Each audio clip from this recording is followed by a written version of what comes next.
very invaluable during this whole COVID-19 pandemic.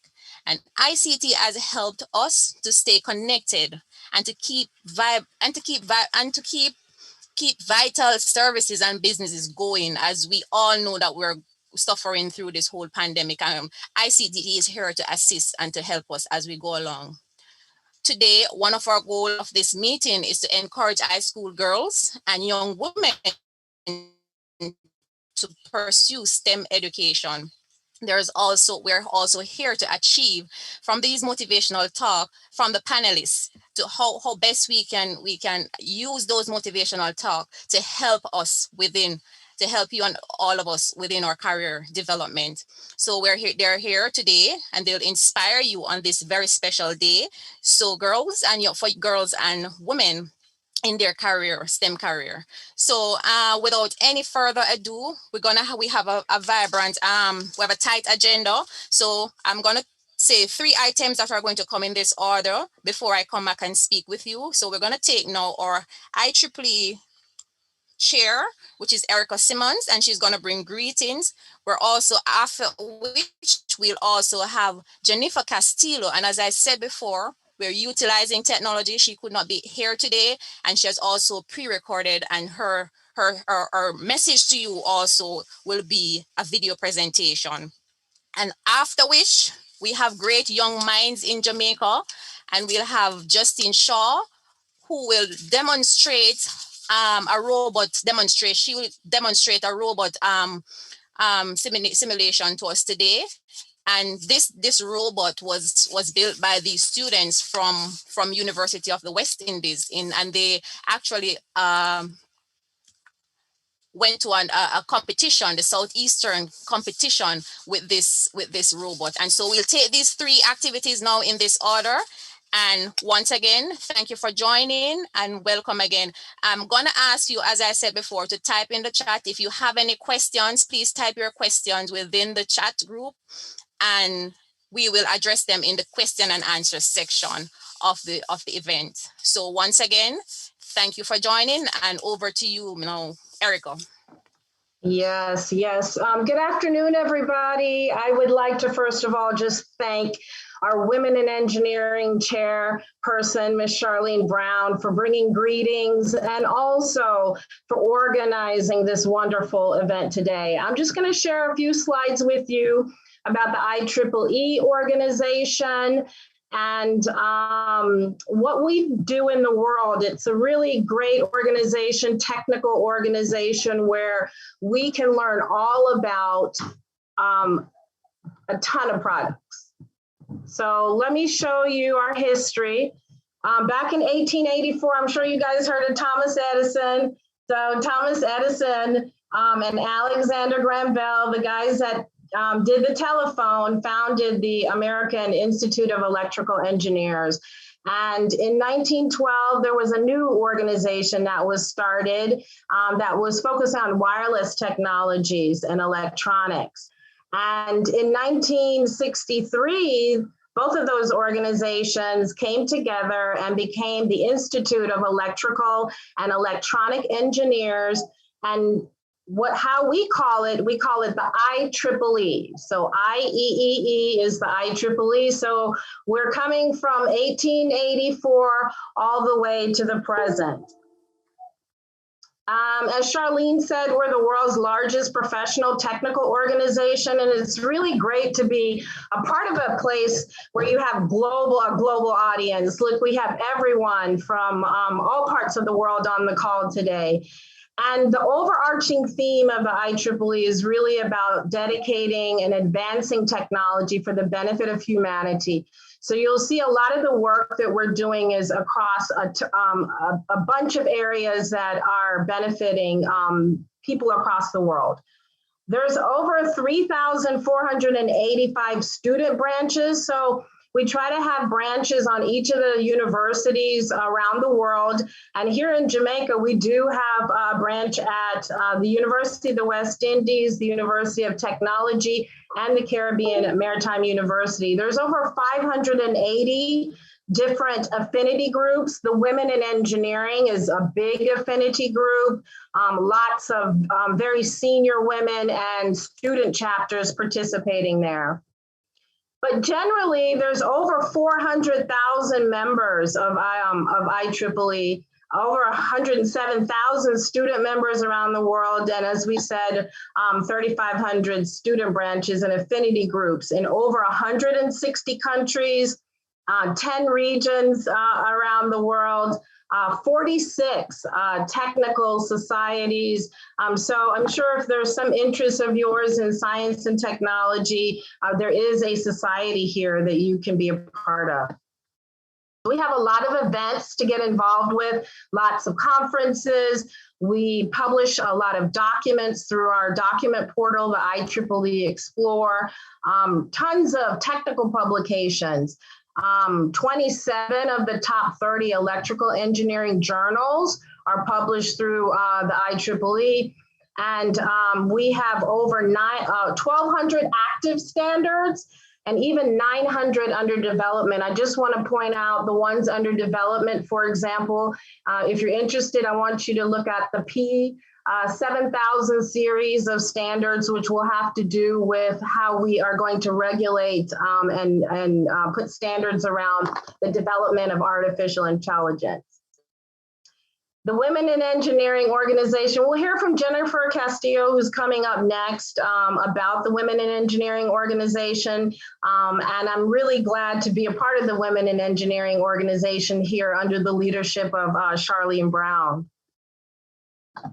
Just some information, if you want to become a member, we have student members. You can be a student member as well. And as a member, you get to interact with our publications, our leadership summits, different opportunities to get involved in the Women in Engineering affinity group. So we love to have people be a member of the IEEE and actually Women in Engineering. So I'm not going to go into this because I know you guys are working on a time schedule, but again, I encourage you to be involved in IEEE, and there's tons of volunteer opportunities. So even before you become a member, you can get involved. You can go to our volunteer portal that you see here, volunteer.ieee.org, and find opportunities. And with that, I think I'm going to say happy Girls in ICT Day. It's the 10th anniversary of this. It's very important for us to do events like this and for us to share our knowledge and information about different types of professions, studies, and opportunities for girls in ICT.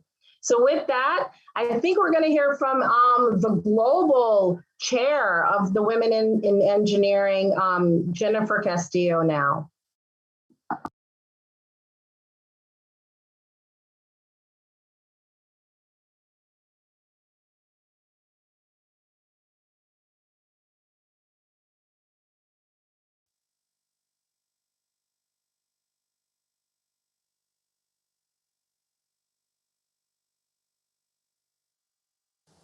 Good day, everybody. First and foremost, we hope this message is finding you and your family as well during these challenging times. We are very glad to be part of this Girls in ICT Day virtual event. My name is Jennifer Castillo. I am a mechatronics engineer, and I am part of the IEEE Women in Engineering Global Committee, or as we call it, WIE. And what a wonderful opportunity to talk about WIE a bit, considering that our goal is to facilitate the recruitment and the retention of women in technical careers. We envision a vibrant community of IEEE women and men collectively using their talents to innovate for the benefit of humanity. IEEE WIE strives to advocate for women in leadership roles, to help them in their career advancement, to facilitate the development of programs and activities that promote not only the entry, but the retention of women in technical careers, in technical fields and engineering programs. And also we administer an IEEE program that is called STAR. It is an outreach program to motivate the girls to study STEM type careers. girls, young women in junior high and high schools. Isn't it so related to what we are celebrating today? So you girls, now that you are attending to this video and to this event, know that we see you. Know that you have a community that is behind you, that the sky is the limit, and we hope you go beyond it. Have a great day, everybody.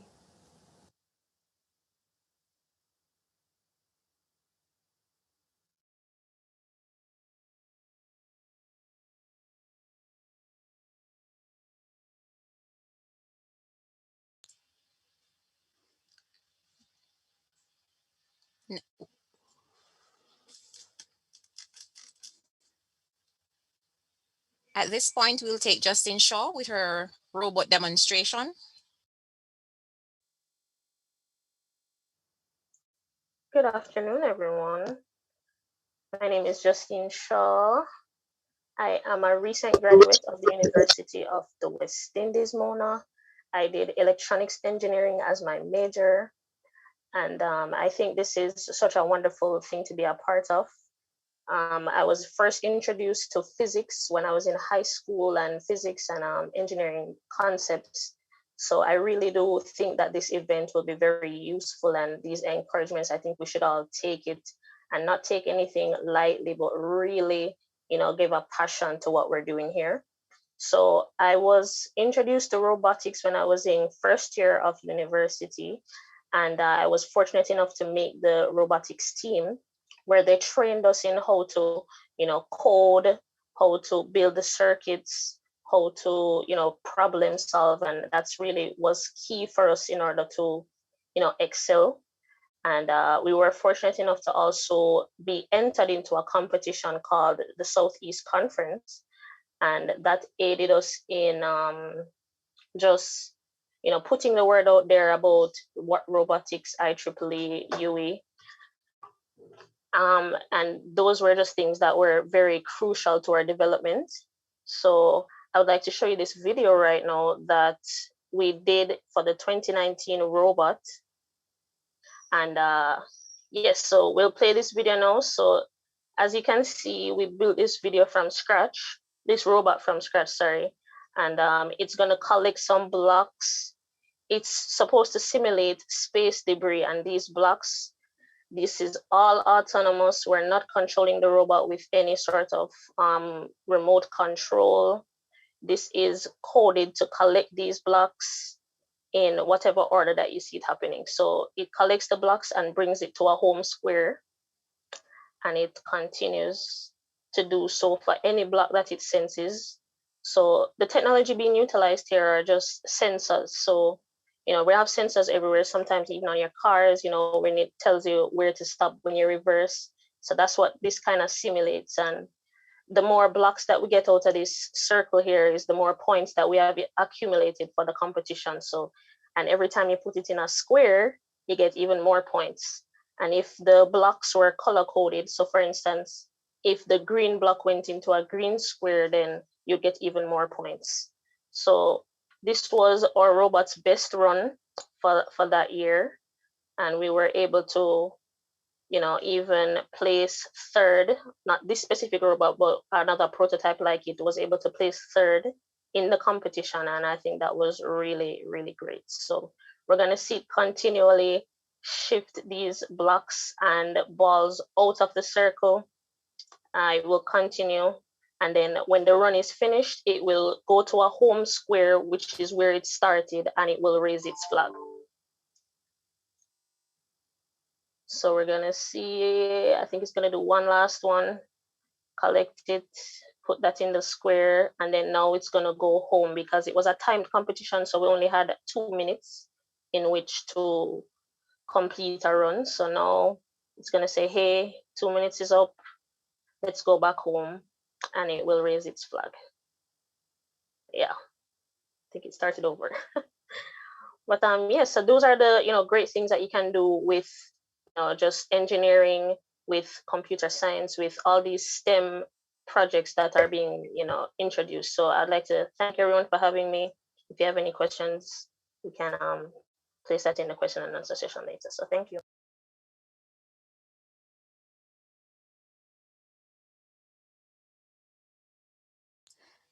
Yes, thank you, Justin. Thank you, Erica. Thank you, Jennifer, um, for your great presentation.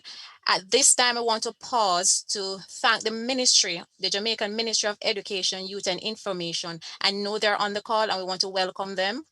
And we thank them for making this happen today, because without their input, we would not have gotten the schools together. And so we want to especially thank them today for their input for this event happening here today. So we're down now. We're gonna go to our motivational talk. The moment is here now that we're waiting for, and we're gonna go right into our motivational talk. The first we'll take it in this order. We'll have Amaya, then we'll have the video presentation by Kmar, and we're gonna have after that we're gonna have Simeakar, and then Ryan Sterling will close us out. So they were the panelists were given some specific questions. So they're gonna tell us about themselves. They're gonna say why they choose this career. They're gonna share with us why did they choose this career. First they're gonna share with you what is their career field, why they choose this career. They're gonna tell us about briefly about their career journey. They're gonna talk about one main obstacle that they face that could have hindered them from achieving their goals on their career path. They're also gonna leave two advices to the students or to the persons on the call today. Two major advices to the high school girls on the international on this special international girls in ICT day. So first we're going to take Amaya Silva, and she's a university student, and she's going to share with us her university life, her journey. And at this point I'm going to ask the participants, while our panelists are presenting their motivational talk, if you have questions for a specific panelist, you jot it, you name the panelist within your questions when you're placing it in the chat. So at this time, let's take Amaya, over to you.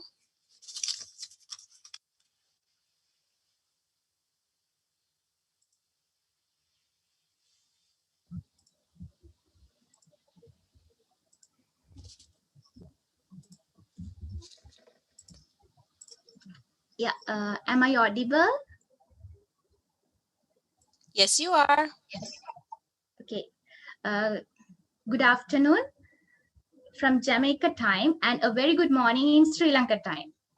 So I would like to thank Ms. Charlene Brown and Professor Damit Ikranayaka for inviting us at this event. And hi, everyone. So I'm Amaya Silva, the Secretary of the IEEE Student Branch of General Sir John Kotalawala Defence University, Sri Lanka. So if I talk a little bit about myself, actually my interests are basically on sports, and I'm a little bit interested in creative writing stuff like poem writing and all. So I think that would do about myself. And next, if I move on to my career in university, I'm doing computer science, a bachelor's degree. So in that is a 4-year degree. Now I'm in 3rd year. So next year will be my last year. And I should mention here, that was all unplanned. Computer science or engaging in computing field. Actually, I had no idea regarding that even when I was schooling. And in my small days also, my only target was to become a pilot. Unfortunately, I couldn't do that. So when I'm going through that, because I'm so much interested in aviation field, so that next I selected to become an air traffic controller. So that paved my way in doing computer science, so to become an air traffic controller. So that's how I involved in this field. I came to this field doing computer science. And my main obstacle I faced is uh, like I'm not the if I tell in generally, the computer science or computing field is not was not my subject. That was not in me. So like I had already done ICT in my school days, but beyond that I have never thought of doing computing. So I had to made up my mind doing that, and also get used to the programming stuff, web developing, and also designing stuff. Now I'm doing well, I'm okay with that. to getting used to that was a little bit a hardship for me. So that's the obstacle I faced. And like if I talk about the message, like I'm telling you all, don't do something, don't miss a chance so that you have to regret in the future. If you have a chance now, take it, grab it, and do your maximum at your best. So just imagine in the future you might think, I missed this, I should have participated at this, I should have taken part at this competition. Likewise, don't ever let yourselves regret in the future. The worst thing you can do to yourself is thinking that you have time. No, it's not like that. We have to take the opportunity at the moment, at the very moment, and do it. And the next thing I want to tell it, never rely on the past. If you might have failed in the exams, you couldn't have win a competition, but still take the positive part of that. If it was all good, if it was a positive thing, that's all right. You're all good, you're happy. But just imagine if it was negative, something that impact that gave a big impact on yourself. Like just imagine you're having 80% negative thing and 20% positive. Just focus on that 20%, so that you might have not received anything, or you might have not gained any benefits, but still you have learned a lesson. You know the you have experienced it. You have that experience to move forward. So always keep moving forward. Doesn't matter whether you're moving slowly or fast. Speed doesn't matter. What matters is keep moving forward. That is what I have to tell you. And live in the present, not the past or the future. Wish you all the very best. Good luck. Thank you. Thank you, Amaya. That was so great. Now we'll move on to Kmar video presentation.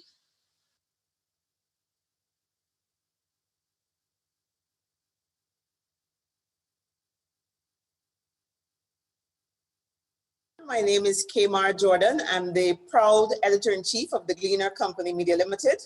It's a job I've been doing now for well over a year, but I'm no baby to this profession of media. I've been in the media now for well over 20 years. Yes, I started when I was about 19 years old. I had a clear idea from then what I wanted to do with my life in terms of a media career. I actually started with a regional media house. At the time, it was called CANA, the Caribbean News Agency. And they had a tradition at the time of hiring professional journalists, but they agreed at that point in time that they wanted to let in some younger recruits into the profession. And I was lucky at that time to be top of my mass communications class. And I was one or two people shortlisted to work with a regional news agency. So while some of my colleagues were dealing with one prime minister at the start of their career, I was dealing with 15 CARICOM prime ministers. What it did for me as a professional is that I had to quickly learn the job. There was no honeymoon time. You had to work alongside some people who were very experienced in the business. And it was an opportunity. I saw it as a very good opportunity for me, but it meant working overtime to make yourself raise the bar and be part of that group to be considered that you were worthwhile of having this opportunity. It meant that at 19 years old, my first assignment overseas was to travel to Rome to cover the World Food Summit, something that would take people many decades to happen. But this was my first year in media. And I got that opportunity because when I entered CANA, the company was separated into two divisions, radio and print. I was attached to the print division, but I used to spend my time, whether it was lunchtime or after hours, trying to catch up on what was happening with radio. And as a result, I got a stint in radio at one point in time. Before that, never the two sides, the two departments met. They had separate staff for everything. And then when they were looking for someone to go to Rome, the persons who were organizing the conference at the time that only one journalist could come, and you needed to go and be able to do print and radio. And because of that initiative that I would have taken at the time to try to learn both radio and print, I was selected. New kid on the block, but sent all the way to Rome. First time traveling out of the country on my own, but doing that and going at that time with God on my back, because I'm saying, God, please help me to get there safely. Please help me to come back safely. A lot of fears, but nonetheless, passion, persistence, and determination. So to answer the first question, yes, that's me. Kmart Jordan. I am someone who's been in this business now for a while and worked through the ranks, never having an easy time about it, because women in this media profession, there are very many expectations, but we can't expect that because we're women, we're going to get a free pass. We have to be willing to work, go the extra hours, make the leaps in terms of what needs to be done. So that's what I did. I put the time in, and I saw over time that that time that I put in started to pay off for me in terms of dividends. So that's how I got into journalism. And that's how my career started to blossom. And because I was successful at my first overseas assignment when I was on my own, the other assignments started to come.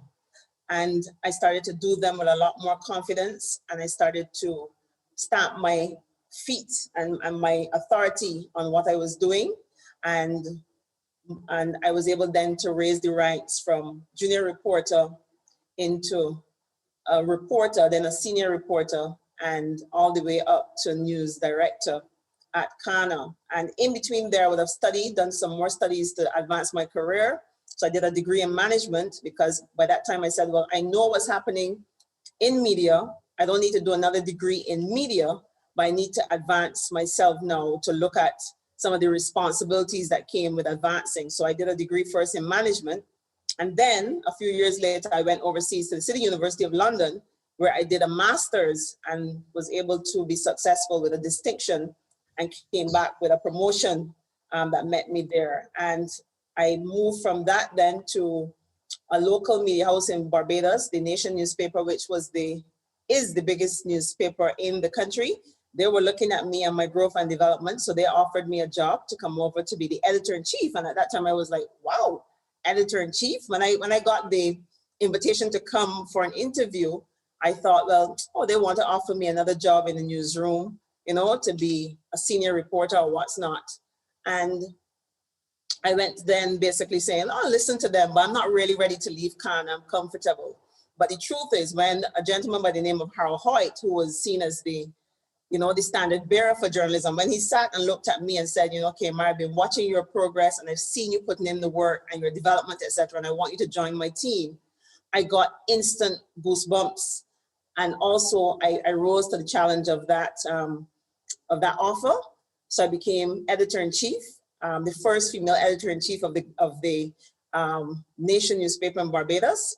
I stayed there for a few years, and then I was made another offer to be the editor-in-chief and CEO of a budding online publication, which is what I did for about 5 to 7 years before, voila, I came to be part of the Gleaner company. So I've had a fulsome career in terms of media and working first at the regional level and then at the domestic level in Barbados and then here in Jamaica. Now, the question was as well, what were some of the challenges or the difficult points of my career? And everybody has them. Don't let anybody fool you into thinking that, any career that you enter into is going to be a bed of roses. And for me, as a woman, media had traditionally had this profile of being a male profession because of the hours. Women who really wanted to have children and a family, it's difficult to be able to balance the two. So I've kind of sacrificed some of that because I really wanted to be not just an ordinary journalist, but I wanted to rise to the top of my game. And I wanted to compete with the men that sat across from me. It meant that sometimes you hear some of the harsh discussions in the newsroom, but at the same time, it was a real wholesome experience because you got to understand that this profession is not a joke. It takes a lot of time, and the reward doesn't come in pay either. The reward really comes in terms of the impact that you can have on people and their lives. And that's really what does it for me. We had a story in the Gleaner just a few days ago about a little boy who had a scar on his face that developed into a bigger issue where he was being bullied. And the biggest thing for me of the last 2 weeks was the fact that when we put that story in the paper, we got such an overwhelming response that his money targets in terms of getting the surgery that he needs were met immediately in 48 hours. We raised all of the money. When I say we, the exposure and of his story was able to perform miracles in their lives. And those are the things that get me up on mornings I am not a politician, but I like to see people as my constituents who I am out there required to serve as a media leader. And it gives me that kind of boost to do it. I also should say that I'm the last of 9 children. Being in media has meant that I've missed a lot of family gatherings. My family is a big one. I use that big family. I think that's where I get all of my heart and my braveness from, because I always feel like I have an army with me, walking with me and giving me the courage to, you know, be respectful of positions, but ask the important questions and not feel fearful. That comes from my father, who died a few years ago. I like to call him my inspiration for whatever I do. But coming from a big family, you always feel like you are able to ask the tough questions and not feel afraid. So fear is not something that I feel a lot of. But I'll tell you, 2 of the major challenges was when I first started in the business, not everyone was kind. I remember when I first started in radio, you know, you're green, and even though you've gone through your journalism courses, you're not the best at the profession. So I remember I was put on this regional broadcast to do news, not just for Barbados where I was based, but across the region. And there were emails that came in and said, take her off. She can't read, you know, she doesn't sound good, you know, and I internalized it, but not to the point of defeat. What it made me do is that I went home every night with my tape recorder and listened back to those recordings and made sure that every time that I presented myself before the radio and on air, that I was developing into a journalist. And you know what happened? It went from people saying she can't read and she doesn't sound good and she's too Bajan and she's too this, to people actually saying, where's Kmar Jordan? We want her to be in our households and we trust her and we welcome her. So it showed that perseverance and hard work. And you don't want such thing as a perfect radio voice, but it is about the credibility. And I take that very, very seriously in terms of people believing me. They believe that I'm going to go where the news is and I'm going to tell them authentically what has occurred, and they can trust me. And that has been the most important quality that I've been able to take with me and has been at the root of my success in media. So it wasn't always easy in terms of going forward. One other story before, in terms of challenges, I also had the experience of people saying to me, you know, as I said, I entered Kana, which was a regional agency, and it was mostly professionals who were established. So I was a junior. And I remember a general manager saying to a staff meeting, oh, well, Kmar is one half of what this person was. And the other girl who came in with me, she's another half. So it was very demeaning, but I had 2 choices at that point in time, which was to let that floor me or to use it as a motivation. And I think you know what is the answer in terms of what I did. That was the driving force for me to say, I'm going to have to become that whole very quickly.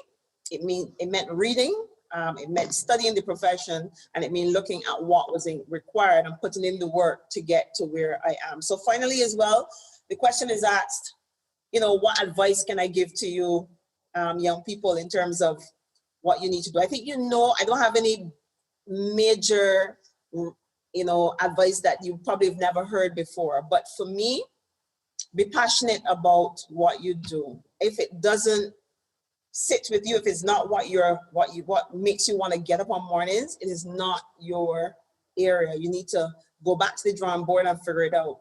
I still get a rush about stories every single day. In fact, I'm so rushed sometimes that I want to go and take the microphone from some of my staff, but my job now is not to do the reporting, but to inspire others and to develop others into proper journalists. So find your passion and be prepared to put in the hard work. Don't believe that you're going to get a job because you have a pretty face. You might get the job, but you might not be able to get on to be able to maintain it. Try not to have too many shortcuts. Build your soul. That's what I always say, you know, and your soul here means feeding it with the food that is necessary for whatever profession, whatever job that you choose to do. You know, if it is media, I can't say I don't watch CNN or BBC or Al Jazeera or anything like that. That is part of the food that I have to feed myself. And I can't only feed myself with the food that I am producing here now at the Gleaner. If I'm going to take my team with me to the next frontier, I have to be reading ahead and planning ahead for that. So thank you so much for having me. That's my little 2 cents worth. And I look forward to future interactions. And in fact, seeing where you developed and maybe even having a couple of you in my newsroom in the future. So thank you so much for having me. Wow, passionate story, passionate motivational talk for us. At this time, we go all the way to Turkey and welcome Sime Akar. Thank you, Charlene. Thank you. Hello, everyone. It's a pleasure being here today. This is Sima Akar. I'm IEEE Turkey Women in Engineering Section Chair, and I'm a passionate volunteer for IEEE from my student years. Actually, my journey, career journey, started with my volunteer experiences. So, like from the very first days of my university life, I got involved in the student branch.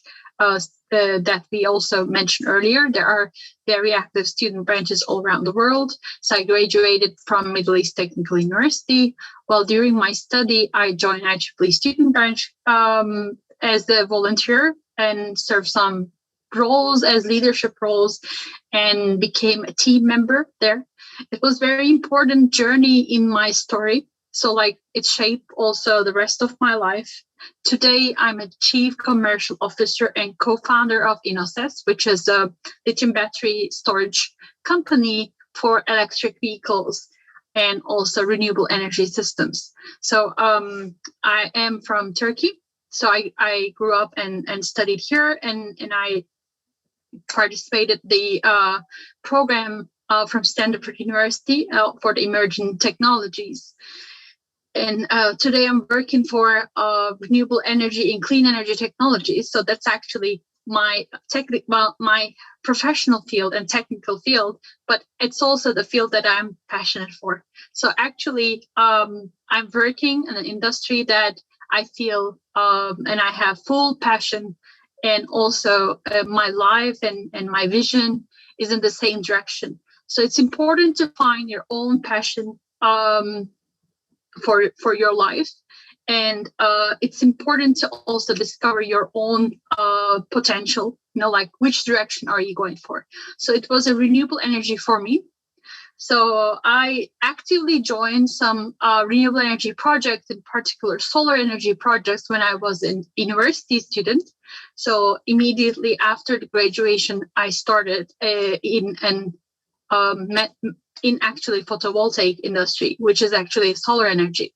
So started working in one of the top photovoltaic solar manufacturer. And after having an industry experience, after several years, I became an entrepreneur in the same industry. Today, I'm in the energy storage industry, which is actually slightly supporting the solar energy systems as well. So in this story, all the times I was just very open and passionate for the new emerging technologies in my field, and very open also for the other technologies thanks to IEEE network. So and also in my professional field, networking really helped me. So like that's also my advice for high school students. It's such a pleasure being together with you today, because in my story also high school years were so important to shape the rest of my life. I decided to be in this field and also be a volunteer even the day before I started my university. So then immediately I got involved in these clubs, and I was very open to learn new technologies and have teamwork and with these kind of organizations. So it's important to feel the same passion where you feel comfortable. You need to find your own space. And so like actually why I choose this field, sustainable development goals are really important in my story. And, also for the volunteer journey, I got involved in many humanitarian projects. So I really care being being just like a passionate advocate for the sustainable development goals. And one of them is actually clean energy. And today we are part of a clean energy transition. So, well, every single day we have actually more renewable-based power generation, and it's increasing. So there are a lot of growth opportunities there. So that's why I care. I was passionate for, and I actually decided my career accordingly. Well, actually, my advice is you need to discover your own potential. You need to unlock your own capacity on your potential. So you need to discover what you're passionate for, and also how you can improve. And also, I would like to advise, it's important to feel comfortable with uncomfort zones. So like going out of your comfort zone, gives you a lot of opportunities. So it's an opportunity to grow. So like in my career journey, I actually made several decisions to go out of my comfort zone as well. Well, I left Turkey for a while for my work. I moved to China. There was a career opportunity, and actually it is very important part of my story. So and in short period of time, I made that uncomfortable. Like change is always like sounds like uncomfortable, but actually change gives you a lot of opportunities to learn. So you need to take advantage of going out of your comfort zone sometimes.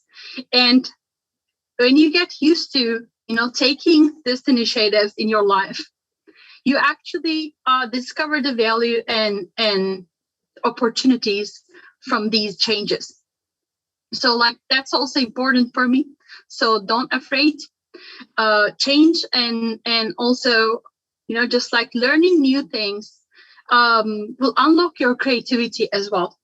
So it's important to be passionate and creative on your professional field. So it's also important to learn and new emerging technologies in your specific field. Place yourself in a professional field that you have you're in love with. Like you really need to enjoy what you do to be successful.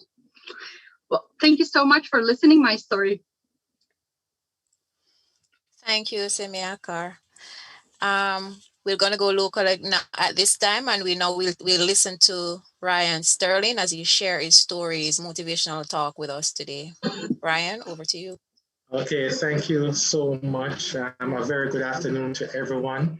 I'd like to thank the IEEE for inviting me to speak today and share in terms of my journey, and able to give some advice as well to young ladies who are looking to really make an impact in technology wherever they are. So a bit about me. I am a husband, father, entrepreneur. I love all type of sports, but I can't play any of them, but I love them, right? So I'm an avid watcher of sports. So that's a bit about me. I chose this career field, technology, because I knew I wanted to make an impact. And I knew just as how the wheel, the train, technology was going to make an impact, and it still is. And I always wanted to be a part of an industry that solve problems, but also give aspirations to develop new things.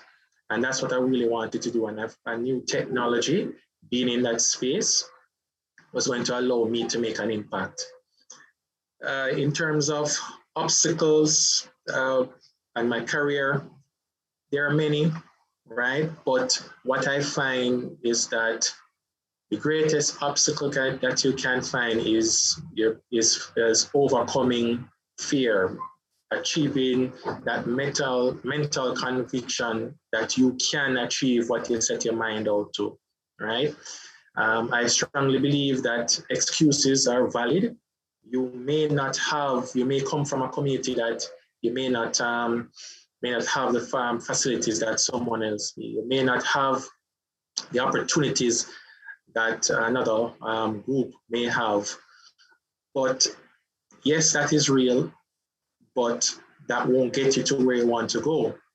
And with technology and my career, I found that, no excuse will allow me to achieve what I want. So I realize the obstacles and I ensure that I put myself and my team members in a path that allow them to achieve it, right? One thing I can say throughout my career, I have been impacted by great women, right? Fun story that before I started Vertis Technology, I was told that organizations that have 50% of more women are between 60 to 70% more likely to be successful in the industry that they are. So I said, okay, it's simple maths. If I bring more women onto my organization, the chances of me being successful are better, right? So that's what I did. Most of my executive team, most of the organization is the roles have women there. We ensure that we have pay parity. We ensure that we have opportunity for everyone to be successful. We practice equity, right? Not so much equality, but equity in terms of the space and that I operate in and we operate in. And we ensure that technology understands that the woman's voice is important for great things to happen, right? And I have made it, and Vertis Technology, we have made it our duty to ensure that we give opportunities to anyone who can get the job done. So whether you're a woman or man, once you can get the job done, once you can contribute to your team members' success and to the success of our customers, we'll be able to give you an opportunity. So that is what I have done in terms of, and we have done in terms of our career. Two advice that I would give young women in this space: understand that you don't have to be like the men to be successful in technology, right? You can be unique, you can have your voice, and you can be successful. Your voice, whether it be in the lab, whether it be in that data center, in that boardroom, your voice is important. Do not let anyone, even yourself, tell you that you don't have a voice, right? In that arena, right? You're gonna see, I've seen it today. Young women do great things in technology. You have heard they share their stories in terms of what they have accomplished, right? So your voice is important. So you must never let anyone tell you that your voice is not, should not be heard, right? That is one thing I'll say. The second thing is motivation is good, right? Motivation is good. You're motivated to do this. At the start of the year, you're motivated to go to the gym. You're motivated to learn a new language. You're motivated to learn a new sport. You're motivated to do a lot of things. But motivation takes you so far. What you need to be is discipline. Discipline will be what gets you out of bed when you're tired to go and learn that new skill. Discipline is what will allow you to ensure that at the end of the day, you're accomplishing your goals, because it's going to be hard. It's going to be hard. It's not going to be easy, right? But that is what will allow you to move to the next level, because you're disciplined, you're committed, you have made a commitment to your commitment, right? And that is what discipline does. So those are the two things I'd leave to you. There's great things. You are only limited by your imagination. So go and do great things. And I have been blessed to be surrounded with great women. I've been inspired by great women. My career has been impacted positively by great women. I want more women in the space in terms of technology. IEEE is a great platform a great community to be a part of. I implore every woman, sorry, or young lady that is here today, if you're going into a university or UTech or any tertiary institution and you're going to make IT a part of your life, IEEE is a great community to be a part of. So that's my my share, and back to you, Ms. Brown. Thank you, Ryan. And I'll start commenting with you first.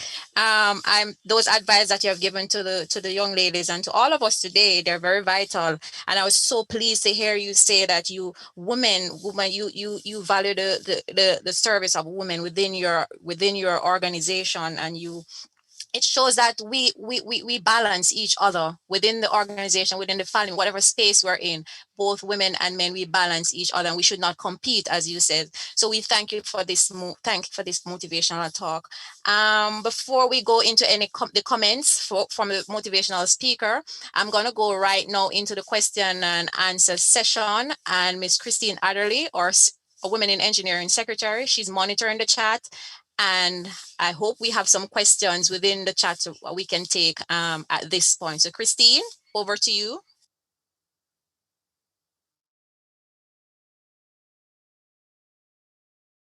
Hi everyone, how are you doing? Hello. Okay. I have this question to there's a question to Simi.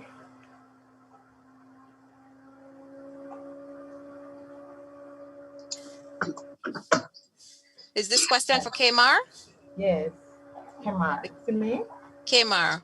Well, Kmar is not on the line, but Not we'll see. Kemar. Simi Akar. Oh, okay. Which question was again? Right. So you highlighted that you do what you're an entrepreneur who is green energy. Yes. Right? Can you Yes. share a bit more? How has green energy benefited your country? Well, actually, I have a multicultural entrepreneurship experience because the company we founded is in Shanghai. So we have from the very first days of foundation, we had an overseas expansion. So we have the team members and offices all around the world. I'm based here in Turkey, but I'm in charge of global commercial operations. So I can also highlight that for my country's perspective, and also I can give a little bit global outlook as well, because we are not targeting the only Turkey region. So well, there are a lot of opportunities in the clean energy technologies and green energy field for the entrepreneurship, because there are key trends and emerging technologies. For my case, like hybrid solutions and also the energy storage systems, they're just like getting important. So it was actually an opportunity for us, like as a startup, to just like follow new ideas for innovative solutions, because like also in Turkey and in the global outlook, there are like increase in the renewable-based power generations and installations, and the policies and the technology deployments, they all support. So like I can say in this field there are many key trends. That just gives opportunity for the entrepreneurs, like artificial intelligence for smart energy, sustainable systems, cities, and hybrid systems, digitalization of the energy, and many others. So like it's important to understand where you can contribute in this energy transition, and this transition is getting more important in every part of the world. Right. So how do we currently have a lot of students online from Hampton, from the university. What are the avenues that you had to follow, or what are the things you had to do to actually start some of what you have to do?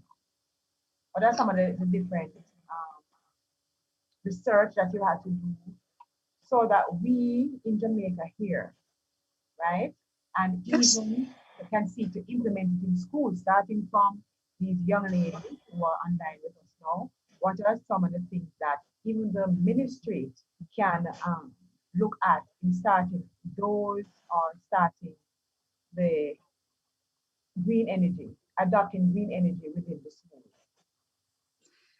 There were some breaks from your voice. It was not very clear, but just as I understand, the voice that was a little bit low. If I apologize if I'm not addressing well.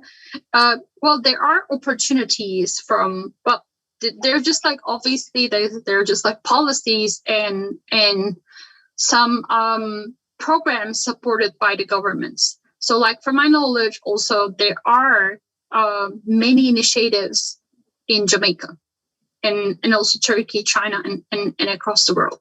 So like for startups, and it's important to find the right resources because, you know, just as like not just for the green energy technologies, but also for every startup, it's important to find the right business model and the right support. Well, you will have a lot of opportunity to join the competitions and as a student, if you have any interest to make a difference in the field you're interested in. So there are so many global also projects and competitions and contests. Also in IEEE, also IEEE is relevant projects. It was for in my story, there was a solar decathlon competition that really changed my life. And I joined as a student branch volunteer. So like there are some global opportunities for you to discover, you know, like where you can get support for your ideas. If I, okay, was that clear? If I missed anything? Mm-hmm. Wonderful, thank you so much. Ryan. Yes, I'm here. Hi. You highlighted that you are surrounded by ladies and they are your building block. Yes. Here you have encouraged our young ladies to be a part of this field called engineering. So what are some of the right now, although a lot of persons, join the IEEE and the ICT when they are in colleges. For young ladies coming out, what are, apart from being determined and so, what are some of the advice that you would give to the ministry to see if we can get I don't know, we can have more students coming out doing ICT? Because we are in a pandemic now, and you see that globally we are changing. What are some advice that you can give, not just to Jamaica, but globally? Yeah, so there is a lot of ministries and government agencies, right? It's not that sometimes young ladies don't want to go and seek these opportunities in terms of technology. But what we have to do as a society is make it their part for them as clear as possible, and make the obstacles that may be in their way be able to break it so we can support them, right? So what we need to do is to ensure that if they want to do it, they can do it, and there's nothing preventing them from making that happen, right? Communities such as IEEE and others, we need to always ensure that when we are inviting and making ourselves open, that we are as inclusive as possible in terms of, and make it where, okay, it may not necessarily be that they when you come in, you have to know the nuts and bolts, but you may be able to contribute in terms of project management, in terms of documentation. So it's a holistic approach, right? And once we are able to do that, both in terms of the society and the communities within the society, they'll be able to get the opportunities for them, and we'll see that increase. But I see where I always say, I tell my fellow technology organizations and so that I I'm so positively impacted by the women that are part of my organization, right? And some they're part of IEEE, we're a part of IEEE, we're, coming in from a technology space, some not, but just on a whole, you just need to go out and support them in terms of what they need to do. So that's it really on my side. Thank you very much. Miss Justin Shaw. Ms. Shaw. Hello, I'm here. Yes. Your robotics, your award-winning robotics was very nice to look at. So what are some of the challenges that you have faced in doing this? When you started looking at doing robotics, what were some of the things you thought about? And why did you actually, thank you very much, build that robot? Okay, so as I kind of stated, my robotics journey really started in 2017 when I started in first year at UE. We were kind of introduced to it in a course that we were doing, but it wasn't in depth. And when I was introduced to that, the robotics of it all, my first thought was, wow, sometimes you watch these movies and all those things, and you see so many cool things that they're doing, and you're like, wow, I wonder if I can do that. I wonder if there's something that I can do to contribute. And what even IEEE does is the competition that we had entered to build that robot. It was an IEEE competition that only had southeastern universities from the USA, and Jamaica was the only UE was the only other country that was there, and we were able to do it. And we only had 2 female members, and I think about 6 or 7 male members a part of that team that year. And it was something interesting because we really wanted to make an impact on the scene and just try to learn some new things that we haven't learned before, because to be honest, the robotics team, we didn't learn any of those skills that we garnered in class. So it was kind of like a hobby. And you learn so much more than what you would learn in class. Things like coding, problem solving, that was a big issue for me, because when I had just started, I wasn't good at problem solving. Very basic concepts that you learn from even in high school in physics, they come back when you try and build these robots, because when you think about how these robots will be powered, how they will be how they will work, how they will operate, the very basic principles, those are things that I had to really recall, because sometimes when you're doing things in high school, you're kind of like, maybe this won't ever come back, so let me just swat it, let me just do something very basic. And I think that robotics and in general, it really opened my eyes to just basic fundamental principles of how things work. And it was actually very not hard to code. I wasn't interested in coding when I started, and I got really introduced to how to code something, how to write in different languages, and how basically how motors work, how you can power different systems, how sensors work, everything. And on top of that, the robot was not remote controlled, it was autonomous, which means that it had to know everything on its own. And that was yeah and that was another issue that we had. So I think a lot of the learning things that I learned from robotics, team building, team exercises, because I wasn't the only member of the team. We had to ensure that um, all of us were working together, and we learned coding, time management, just a lot of those skills, and also handy skills like hardware. because the robot had to be built from scratch. The only things that were bought per se on that robot were like the sensors. Those are things that we don't make, but otherwise we had to build it from scratch, order the wheels, put it together, design it, things like designing in other programs. So that robot that you saw was actually designed on a computer, and then we were able to bring it to life after designing it. So we learned design and those things. So I think that that was really important. So yeah. Thank you very much. Rochelle, you have a question? Rochelle, you have your hands up?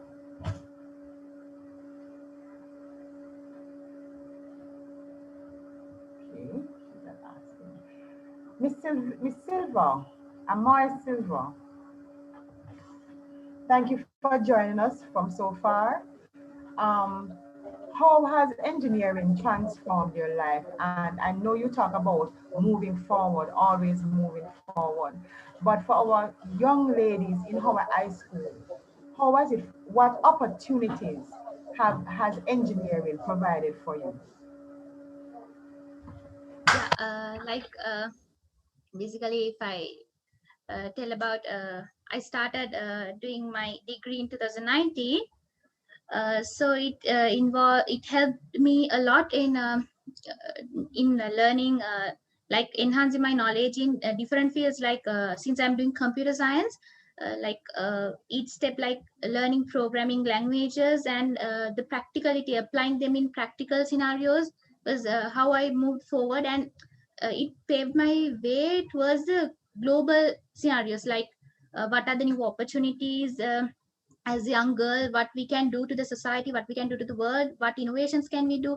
And even through the WI and IEEE, it gave us so much opportunities, like to reveal the world, like with new innovations, like organizing events like hackathons and all. Likewise, we got to know so much, and we built up so many connections, relationships among the friends, colleagues, and also the professors and the seniors in our field. Likewise, it helped us a lot.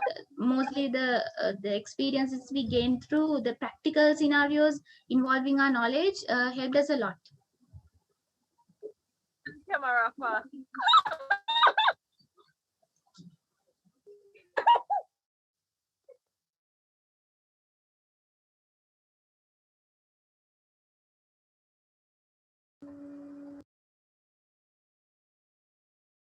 Thank you very much. Thank you very much.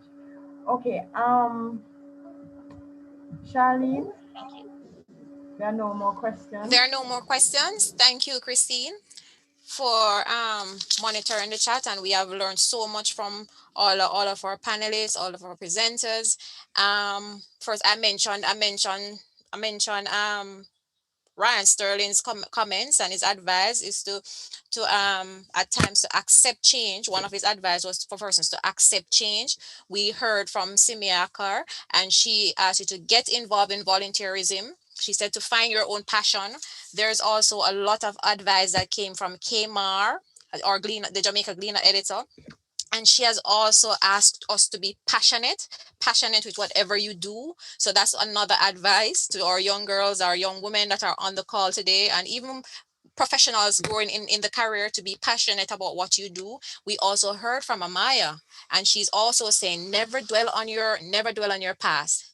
She understands that there will be failures, but you should never ever dwell on your failures. And so that is what we want to leave with all the girls today. We also heard from I mentioned Ryan, I mentioned Simia Carr. So I've mentioned all the panelists who gave their advice, who gave their motivational talk, and I am happy that we could have celebrated together as women together in this in each profession, sharing profession with the young girls, sharing what you go through, so that I can each learn, and as they also grow, learn and know what to expect in each one of these STEM careers, or whatever career that they choose to move on with. So I'd like to thank everyone. And at this time, as we close, we thank everyone for participating. We thank everyone for joining. And we're going to ask now for a formal vote of thanks to be done by our own secretary, Women in Engineering Secretary, Christine Adderley, as we close, before we close out. Christine?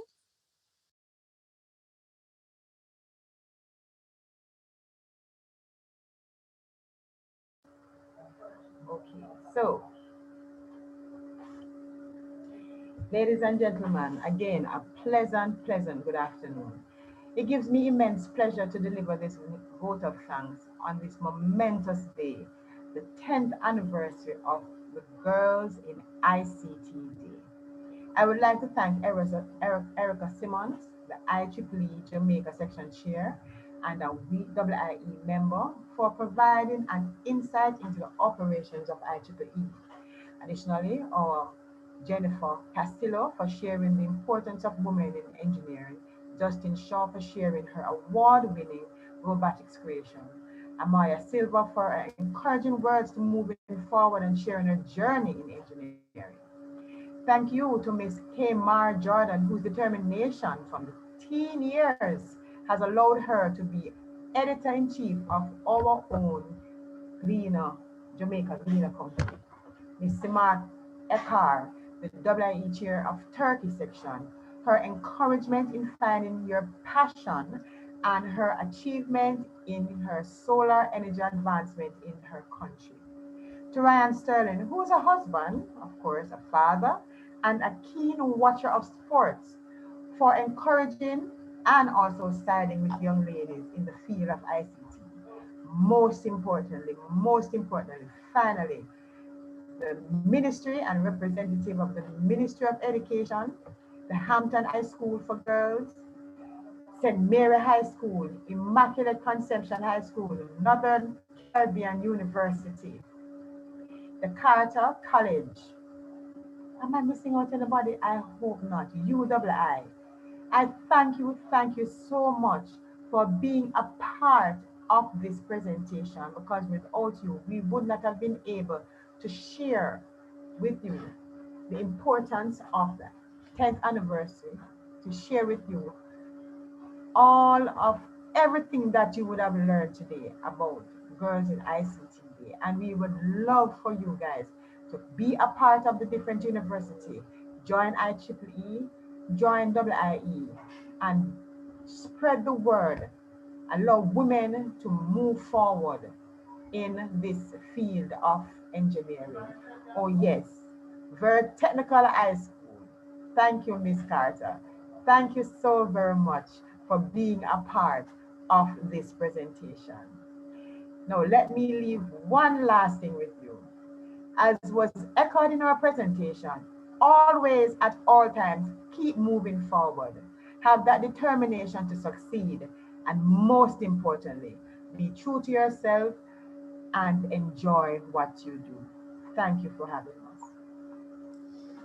Thank you, Christine. And if I could just reiterate your saying to encourage others to just be positive in all that you do. We also would like to thank, a special thank, as I add to what Christine said, special thanks to the KDU student branch who worked hard on helping us to promote this event today. We also thank Dr. Damith, as he was also behind the scenes with us, working and ensuring that everything works well, the technology works well for us today. And we thank, especially from the KDU, the Pamathi and Sumi, who works very hard on putting all the videos and on to host the event for us today. So a special and a big thank you to all, and also to our special guests today. So once again, thank you for joining, and have a happy International Girls in ICT Day. Be blessed and stay strong, be positive, and excel in your career. Do not be afraid to choose any career that you think you is your passion. You're loving it. Just continue to grow within your field. Once again, thank you all for joining.